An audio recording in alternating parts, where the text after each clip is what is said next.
Good morning, Rex students. Or afternoon, or evening time, or weekend, or whenever it is that you are watching this video. As you can tell, it's a little bit different than the ones that we normally do because I don't have my computer right now showing you all of the words that we've learned so far since my computer is not working. But hopefully you've been practicing your power words every single day. And so before you move on and learn the new power words that I'm going to show you today, please be sure to go back and review the ones that you have learned already. And then hopefully next time I can get my computer up and running. We will see. So we are going to start working towards being able to read our fourth book, which is all about baby penguins. I'm so excited. They're so cute. But before we can read our book, we have to learn the words that are in our book. We are going to learn 3 words today, and we are going to turn those words into puzzles. You are going to need 3 things in order to do this. You're going to need some index cards or regular pieces of paper work just fine too, a marker, and some scissors. I'm going to show you a couple of different ways to do this. The first one is my favorite just because it's easiest. You're going to start by writing your words on your flashcard. I'm going to write mine over here. Make sure that you have a decent amount of space between your letters for this one. Do you recognize this word?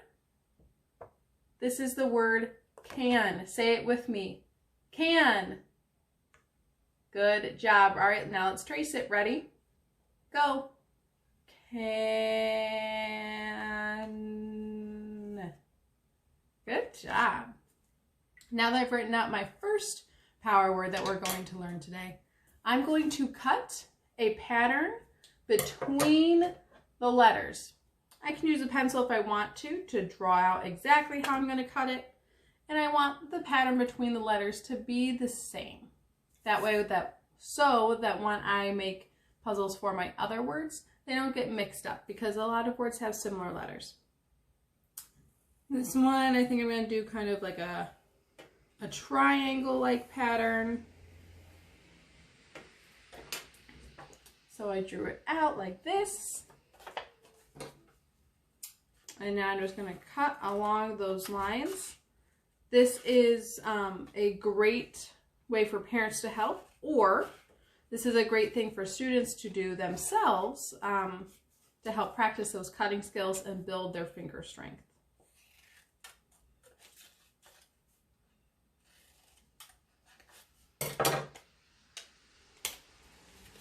All right. Now that I have my puzzle, I would mix it up. And then I can always put them together. Now I'm going to make 2 more to show you how we're really going to end up putting all of this together. I'm going to write down our next word. Let's see if you can figure out what it is.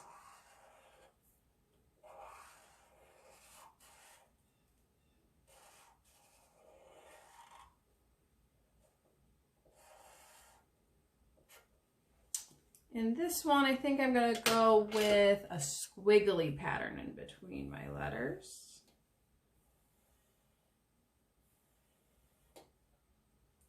So I have a squigglies, or I have some squigglies. Oh, first, what word is this? Can't. This is the word can't. Let's trace it. Ready? Go. K and apostrophe. T. Can't. Now it's very similar to the word can, except that it has an apostrophe, which is this little line on the end here, and the letter T. Look. Word can. I can go to the store. I can play with my brother. Can't. Put them together. Can't. And can't means can not. So I can't go to the store with my aunt today. I can't go outside until I finish doing all my schoolwork. Things like that. All right, I have all of these cut up and I'm going to mix them up with the other letters that I have right here for my word can. And now we have our last word. This is a word that you might remember learning when we were still in school. It is a word, at least in my class, that we learned pretty early on. It was one of the first power words we learned as a class.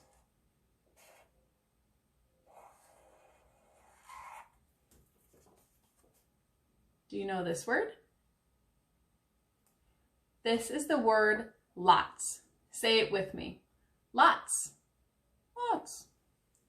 Let's trace and skywrite. Ready? Go. Lot. Lots. Now for this one, I think I'm going to go and make some traditional puzzle piece shapes here. Almost kind of like a castle. We'll see if it works. I mean, I know it's going to work, but we'll see if we like it.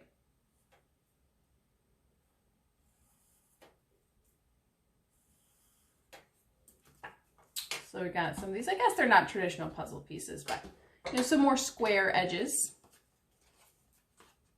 As we remember in math, a shape that has a square edge means that it comes to a point. For adults, that's a right angle. For kids, we call it a square edge because it makes a little square in the corner here, or it also looks like the letter L.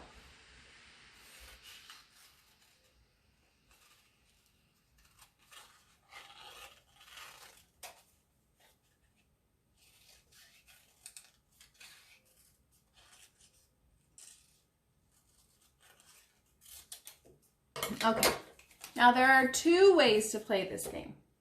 The first way is a way that, at least in my classroom, we use with numbers a lot. It's called mix and fix, which means that you're going to mix all of the different letters and shapes that you've cut out all together. And then you're just going to look for the shapes that match. Let's see, I found a squiggly one. Do these go together? Oh, these don't quite fit, which means there must be a letter I'm missing. Oh, here's another squiggly letter. And you'd be doing this on the table, but I'm going to try to hold it up for you. You know, let's see. This doesn't look like any of the power words that I've learned so far. So let me get the other one. Oh, here it is. And then you can piece it all together. If you have a laminator, this most teachers have a laminator. I don't know most normal people who do. If you laminate these, then they will last a lot longer, which means that you can keep doing this again and again. If they're not laminated, just over time, they're going to, you know, the corners will kind of peel or rip off some normal wear and tear. The other way you can play this is mix up all the letters together and then show your child a word. So let's say, for example, we're also practicing, what word is this? With. And let's say I cut up the word with and that was in here. I would show this to my child, or if you know you want to reverse the roles a little bit, it's always fun to have the child or student pretend to be the teacher and the teacher pretend to be the student. You show them this word and then they have to go and find the letters that they see and match it up, and then you go over the word that way. It has been a lot of fun learning with you today. I'm sorry this video is not how these videos normally are. Hopefully next time we're back to normal. We will see. And again, the words that we learned today are can, can't, and lots. Can, can't, and lots are the words that you should be adding to your repertoire. Have a wonderful rest of your day. I will see you in the next lesson. Bye.